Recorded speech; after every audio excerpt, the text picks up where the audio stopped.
about how do I mitigate my own home from being flooded in the future. If they were recently flooded, unfortunately they're going through the challenges of having to deal with that right now. But I'm hearing people showing up with a lot of concerns about the future. So if you weren't flooded, there's still that concern. Are you guys experiencing a lot of the same kind of questions in the field? We've had a volume of calls, people asking about what to do after the fact that they've gotten flooded, how to maintain and protect their homes. Right.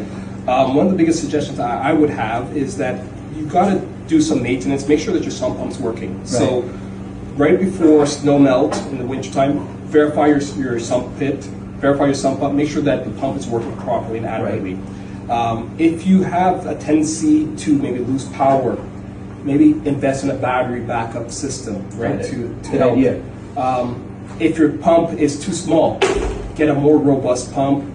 Change your piping, go with the 2-inch piping so you have more water volume being discharged out of your home so you get less accumulation within your sump pit during the heavy rains and the storms. Right, that makes a lot of sense. What would you like to add to that? I mean, sometimes if you really have a bad situation where you think you're going to get water that's going to come in, maybe, you know, if it's going to be a situation with what happened with all the city drains backing up, maybe you get another sump pit put in and that's injected to the outside of your property, as opposed to, you know, inside sewer lines or inside areas, which will then come back to you. And you know, because the French drains was a big problem as well. So that, along with making sure you have positive slopes away from your building, because if there's a lot of heavy rain like what we experienced, it's all going to accumulate and then it's going to go into your French drain, and negative slopes does not help that situation. Same with your gutters. You know, if your gutters aren't working properly and they're clogged, all that water is going to run off your gutter and then it's just going to fall to the around the perimeter of your foundation. Right. So then expensive extensions as well, right? Yes.